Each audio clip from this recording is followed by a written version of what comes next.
Hey guys, so we're here with Chrome and he's mentioned to us, he talked about our 960 watt solar array and our experience in Vancouver last winter, and there were some questions.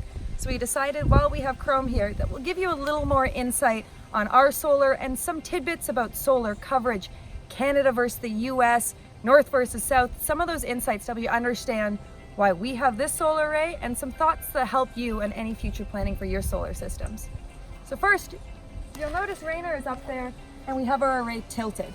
And so what we have set up is I have my phone in my hand and we're gonna have Rainer do a few different demonstrations. And from my phone, we can see the solar output. So we can see right now we're producing 386 watts, 400 watts. There's a whole lot more detail, but we'll stick with that. So this is with our solar panels tilted to the south. And Rainer is now going to drop our panels flat. And so you'll see we almost cut in half our solar production by having it flat instead of tilted. So there's a reason for this tilt. Being in Canada, dealing with northern sun, we're getting close to winter time, so our solar conditions keep getting worse from right now. So this tilt gives us a lot. And Chrome mentioned some comments about with this much solar, you should be able to be under trees and have deep coverage. So what I'm now gonna have Rainer do is he's got a towel up there with him, and we're going to have him cover the panels to show you the impact of some what's called solar shading. So solar shading has a really dramatic effect on the solar panels. So we're looking right now at our panels are flat, we're producing 230 watts, and Rainer's gonna cover just a couple cells on one panel with that towel again.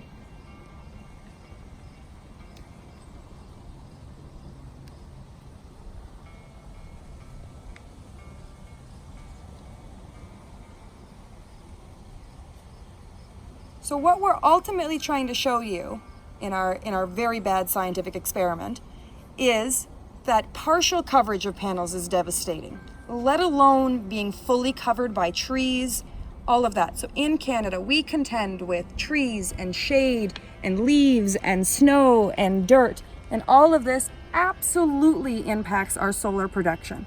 So why do we have 960 watts of solar? It's not that in ideal solar conditions for our rig we need 960.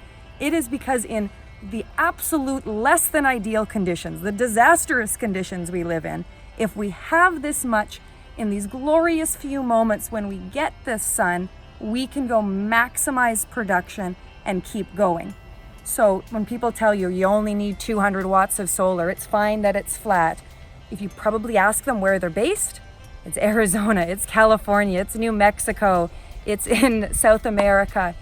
If you speak to anyone that lives in northern climates, we've had so much fun bonding with Vanners in Norway because they experience the same thing. They need tilt, they need more watts because they're in less than ideal conditions. So why 960 watts? Because I live somewhere where you shouldn't live off solar panels. We've been running really simple experiments with Chrome today, just trying to give you a sense of what these solar arrays can do and why we tilt. And we really need to stress this. The sun moves, particularly when you start getting to northern climates. We talk about the optimum angle, but it changes by month, by location. And so this is part of the reason of why we're such big fans of these tiltable arrays, is it makes it easy when you're on the move, when you're changing areas, that you can pop the panels and drop the panels. Or maybe you need to pop them again. Ultimately, if you guys are looking for the really, really technical, get into the very scientific specs of it all, faroutride.com, explorus.life, and parkedinparadise.com are three great websites. Far Out Ride Antoine has a wonderful YouTube channel, and Nate and Steph of explorus.life, they have a most detailed website, all the guides that'll delve into that. And they have the great insight of being from the States and traveling the States, but they've come to Canada and experienced our solar conditions here. While we're talking about all this, I also wanted to give some other insights. I talked about unideal solar conditions, and yet I have 960 watts of solar. We also have alternator charging. This is what Chrome lives off all of the time, and we also rely on it a lot. It was our solution in Vancouver. We didn't want to be stuck. We didn't want to be trying to find shore power hookups that are pretty awkward to find. And so going for drives and road trips to visit more friends in Vancouver was our solution.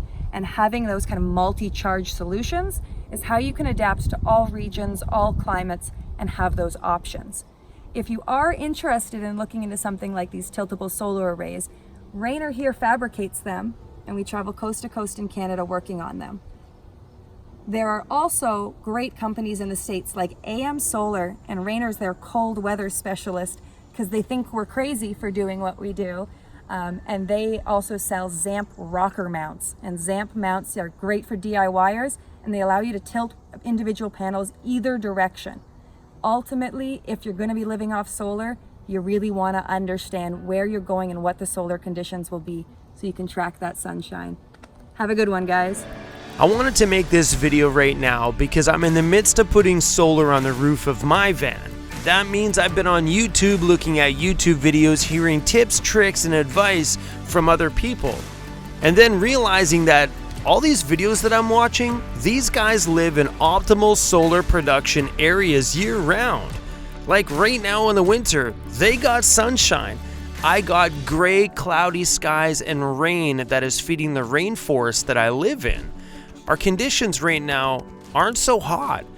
Everything that we have for sunshine is coming from the south, so we need to reach south to grab some of that sunshine to feed our solar panels here.